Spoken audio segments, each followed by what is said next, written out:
Coucou, on se retrouve aujourd'hui pour une nouvelle vidéo revue de produits donc de chez African Pride et de chez Activilon que je vais vous présenter juste après et vous allez les voir en action pour la réalisation de Wash & Go.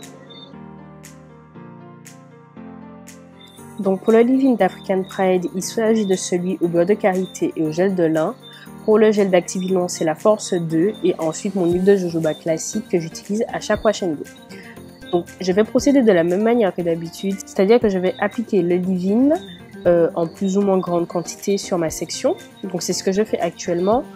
Je trouve que le leave-in définit bien les boucles, qu'il les définit et qu'il les fixe bien, mais je le trouve asséchant. Je ne sais pas si asséchant c'est le mot, mais vous le verrez lorsque je vais démêler ma section. Au niveau des pointes, ça accroche énormément, comme si mes cheveux étaient secs en fait. Donc là par exemple, je passe mes doigts, vous voyez ça accroche un petit peu et mes doigts ont du mal à passer. Et voilà, c'est le défaut majeur pour moi de ce produit. Après bon, j'ai les pointes décolorées qui sont fragilisées, etc., qui sont pas en excellente santé. Donc ça joue peut-être, mais les autres leave-in n'accrochent pas autant que celui-ci.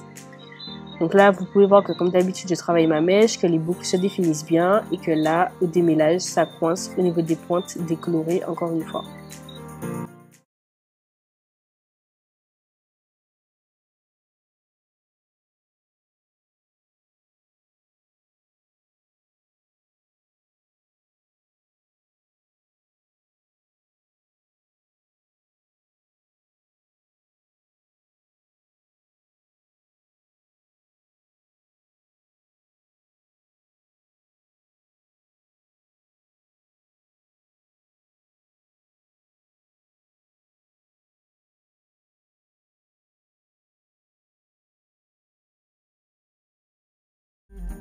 Maintenant, je prends mon gel, donc pour la quantité, bon, comme d'habitude, c'est vous qui voyez, je le chauffe entre mes mains et je viens l'appliquer sur ma section en pressant bien ma mèche. Je n'arrive pas à parler ce soir, je suis désolée. En pressant bien ma mèche pour fixer les boucles encore une fois. Pour le gel, je l'aime pas énormément. Je trouve qu'avec ce leave-in là, je ne déteste qu'avec ce leave-in, il fait le taf. Mais voilà, c'est pas mon Eco Styler qui va vraiment me gainer la fibre capillaire, m'apporter de l'hydratation et de la définition. Donc voilà, après l'avantage qu'il a, contrairement à l'Eco Styler, c'est que le résultat sera vraiment super naturel après. Les cheveux seront légers, souples, pas durs du tout. Maintenant, je rajoute mon huile pour sceller l'hydratation et ben, c'est fini.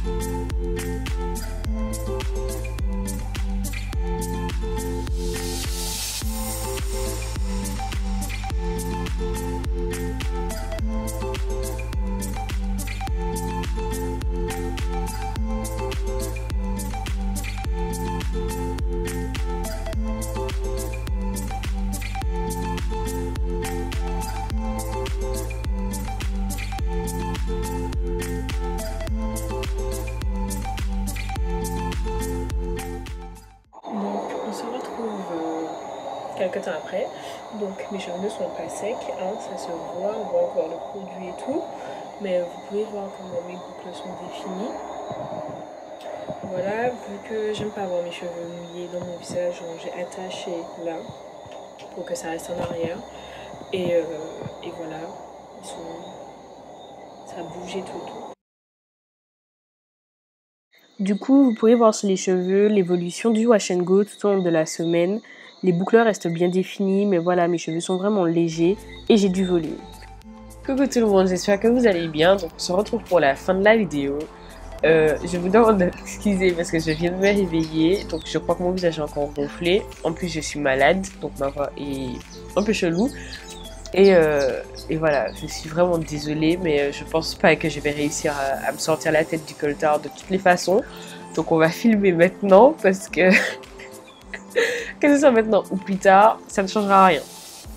Donc, du coup, vous avez pu voir sur les images avant l'utilisation du leave-in de chez African Pride, donc c'est celui au beurre de karité et au gel de lin, et du gel Force 2, donc c'est le gel jaune de chez Activillon. Puisque l'an dernier, en 2017, je sais plus trop, ils ont sorti quelque chose comme 5 ou 6 gels, donc tous avec une force différente, une composition différente, pour faire ses wash and go, fixer, etc. pour remplacer un petit peu l'Eco Styler. Donc, je vais commencer par vous donner mon avis sur le leave-in, mais que j'en ai déjà un petit peu parlé dans la voix off juste avant. Donc, je ne sais pas si... Enfin, non, je pense que c'est un leave-in que je pourrais racheter dans la mesure où il ne coûte pas cher. Enfin, il coûte 10 € ou moins. Ou, enfin, voilà, quoi. Il dépasse pas 15 € en tout cas, ni même 12 €. Donc, c'est un leave-in c'est au prix abordable, surtout comparé à ce qu'on peut trouver actuellement sur le marché. Et pour une bonne contenance, on va faire pas mal de wash and go avec. Là, j'ai fait mon 3e wash and go avec, sachant que j'aurais pu en faire 4 si j'avais mieux dosé. Mais ouais, si j'avais mieux dosé, et qu'à côté, par exemple, mon leave-in de chez Azayam que j'achète 11 ou 12 €, je sais plus, je fais 2 wash and go, 3 grands maximum avec. Donc voilà. Là, je peux en faire 4 avec celui d'African Pride pour un peu moins d'argent. Il définit bien la boucle, même s'il accroche quand même pas mal au niveau des pointes. En fait, je pense qu'il n'est pas assez... Il n'y a pas assez d'agent humectant dedans. Enfin, je pense qu'il faudrait peut-être rajouter de la glycérine ou de l'huile pour que ça glisse davantage, pour que ça accroche moins tout simplement au niveau de mes pointes.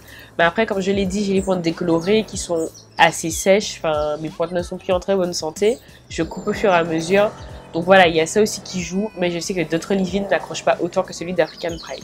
Parce que lui, enfin voilà quoi, c'est chaud, j'ai l'impression de casser mes cheveux avec. Passons au gel, je n'en ai pas particulièrement, je me suis pas attardée dessus dans la partie précédente.